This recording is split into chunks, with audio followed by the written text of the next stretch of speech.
Hello, and welcome back to today's Lockdown Live. I'm Adam, the roof strategist, and we are back with another highly requested video, which is how to get landlord information to close roofs on rental properties and even HOAs. Now, this seems to be like a monthly thing. I get comments, by the way, Grady's, I believe is his name, was a subscriber on the channel, dropped a comment 2 days ago, says, hey, can do a video on getting landlord information because he's knocking on doors. Turns out they're rental properties and wants to be able to get in touch with the landlord to sell the property. This is coming over email, and here's how you do it. I'm going to leave you with a couple of free ways to get this information and then to help you reach out to those landlords to close the property. Now, before we get into the specific details of that information, how to reach out, I want to set a few clear expectations and give you some insights on how to handle the time at the door.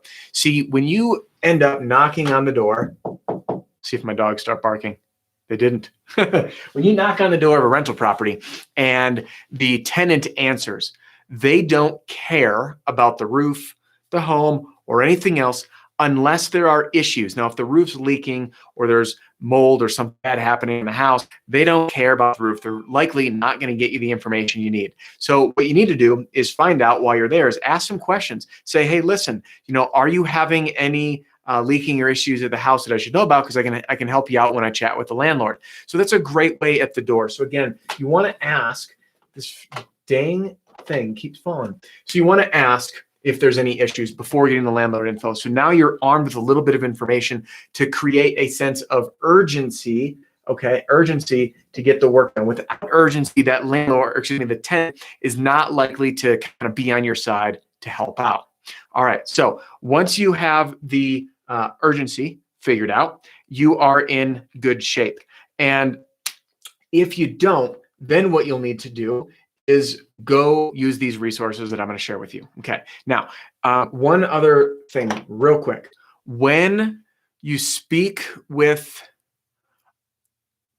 tenants, okay, they are, you know what? I just realized, oh, it is backwards because of my screen. I'm like, hey, everything's written and mirrored. But it's because of the mirror. So anyway, tenants won't always play nice with you because, again, they don't care you're interrupting their day. So you want them on board. Now, one thing with landlords is a landlord is looking at his or her rental property, and it's an expense. They have to do the roof. It's not like exciting, right? They don't really care. They want the cheapest solution. So I just want you to expect that when you do work with landlords, that they're often going to beat you up on price. You have to be prepared to overcome the objection of the deductible. I've done other videos on that. Watch those because you don't want to get beat up. Now, one thing to prepare yourself for, if you find a landlord with multiple rental properties, what you need to be mindful of is they might say, hey, well, I'm going to give you 3 rental properties. What can you do for me? Okay, so just be ready to address that objection or question by overcoming the deductible issue, and then maybe using any of the items that have been paid for on an actual cash value basis to count towards the deductible to offset their out-of-pocket. What has happened to me in the past is I find a landlord, I'm like, this is a slam deal, get one approved, they're like, oh, well, I've got 2 or 3 others. They're going to keep it in their back pocket, right? So they want to see what you can do first. You get them approved, and then you turn your attention and you show up, which this happened to me, get down off the roof with the adjuster, and I say, hey, this looks great. Let's talk next steps. And they say, hey, you know what?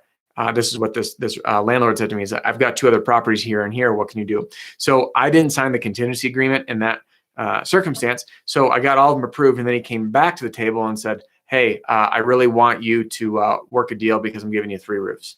And that's a real Debbie Downer. I'll tell you that. So here's what you want to do. I'm going to show you the tactical side now. Okay.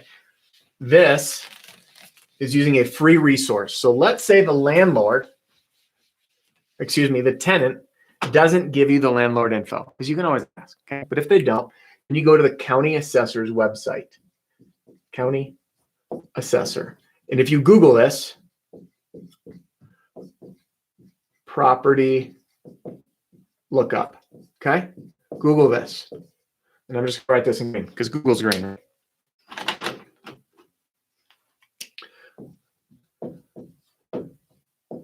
So county assessor property lookup. If you Google this, what will show up is the county's page, okay? When you go to that page, you enter the property address on there and click look up. What will show you, what it will show you is the owner's name, the registered owner's name, okay?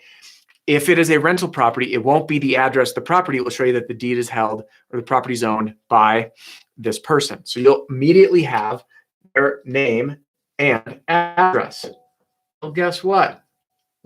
Now what can you do? Two things, three things, four things. Let's go through them. One, you can send a letter in the mail, okay? There's a bunch of letters in marketing battle pack that you can use. If you're going to be sending them to an address that's not the property, you'll just want to edit the letters. You know, if you have the battle pack, you'll know exactly what to edit. If you don't, you can grab a link in the description below, okay? And in that letter, you can say, hey, I drove by, or modify, I talked to Peggy as she answered the door, your tenant, and, you know, blah, blah, blah, your whole pitch, right? So you can send a letter to the property that the owner is actually residing in, okay? The other thing you can do is you can call. Okay, you can get the information using any public records. Make sure this is legal. Sometimes whitepages.com, you can get it. There are compliance issues in terms of cold calling. Make sure no one's on a do not call list, but you definitely can call if you can get that information. There are apps such as Spotio, which you've heard me mention, where you can click on a house, so far as I know, and get the homeowner's name and address. So if you enter in the name and address of the landlord, you can call them as well. Next, you can stop by and knock the door. Okay, which I know right now may or may not be possible, and then you can also leave a letter. Now, I have been hearing great success about leaving the letter right now, taping that letter on the door. Okay, Jason on the channel has, by the way, oh man, I wish I had his email pulled up. He wrote me an email that he's sending 3 to 8 deals a week right now by taping a letter from the marketing battle pack on the door of homeowners instead of knocking and canvassing right now. So again, Google the county assessor property lookup. You'll get the name and address of the owner, okay? Which I'm just gonna write owner, name, and address. And then you can layer on what I call the multi-touch marketing. You can mail the letter, you can call, and then you can knock and then leave a letter behind and show up and show up and show up and then make it about that the rental property. So this is the easiest, fastest way to find that information, look it up, and get after it when it comes to rental properties. Be prepared. Always ask up front, do you own any other properties? I really like to get that aired out early in the process, because if you don't, and then you do make the mistake that I made where you get one approved and then you go get another approved and then another approved, and you're all excited on a handshake deal and they say, show me your best number, and you're out of luck. You don't want to go down that road. So ask up front if they have other properties. All right, so that covers rental properties. Now, what about HOAs? For those of you that don't know what an HOA is, and I've been getting more and more emails lately about homeowners associations, an HOA is a home owners association. So that's usually HOA. All right, that is usually a multi-complex property. They can be large apartment style complexes, condos, and or gated communities, okay?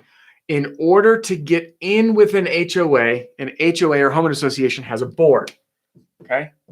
Which is members that live there that all sit on this board, a president, vice president, usually a chairperson, and someone that handles all the money, treasurer, okay? You need to find out who they are. So you go knock on a door, and you ask anyone in that HOA. You can explain why you're there, start the pitch at the door. Hey, my name's Adam, the roof strategist.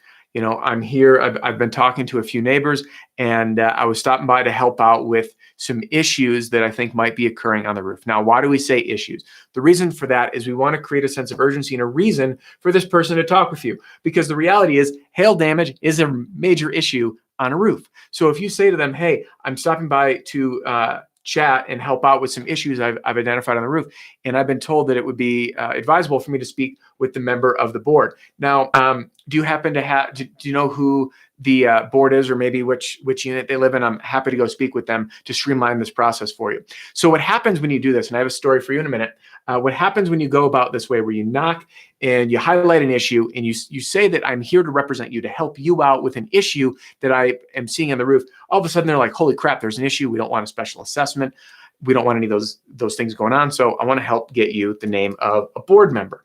Now, what will often happen is many of them don't know if they're not engaged, but other ones will know. And what they'll do is they'll point to the house, or they'll drop a name. If they drop the name, you can look up their name in Google the name and then the name of the town, and then White Pages, one of the little internet resources will show up and you'll know which unit number they're in. Okay. So all you need is the name, and then you can name and then look it up on Google. Okay. Or White Pages, whatever it is. Or they'll give you the address or unit number. Okay. Then you can go, once you have the board member's name, go knock the door. Now, here's how this happened. I gotta give full credit, because this strategy was taught to me by a very wise man. And we were out together canvassing, knocking doors on an HOA. It was a huge building. We ended up getting the deal, by the way, using this exact strategy. So we go knock doors. And of course, you're knocking doors on, this was 12 giant buildings, multi-units. Okay. So there are condos inside. And we befriended an older gentleman who was just a delight. He was so sweet. And we told him, we said, hey, he was actually, funny story, up on the roof. This guy's in his 80s, up on the roof, inspecting his own roof after the storm. Like, how in the world is he up there? As he gets down, we offered to help. We hopped up there. We do an inspection. We showed him what we found with him, because he was on the roof. And then we say, hey, in order for us to help, do you know who's on the board? And he goes, I sure do. He points, gives us the name of the husband and wife, and walks us to the door and makes an introduction.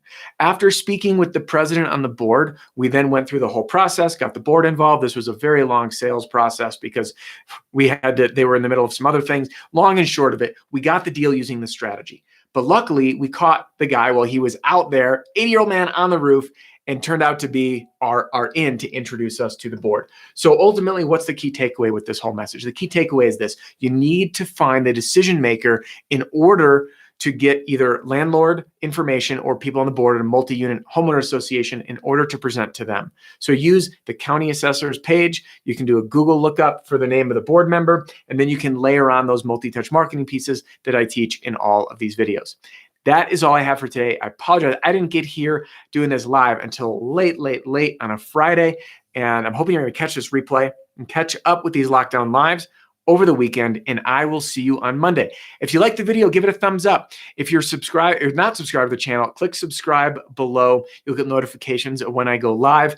And if you'd like to join the insiders, it's free. You get a copy of my ebook, and there's a link in the description below. That's all I have for you today. Before you turn this off, put it to use. Next time you're out there, use that county assessor's page, ask for the landlord info, put it to use. You'll get in front of the right people and close more deals. That's all I've got for you today. I'll see you Monday.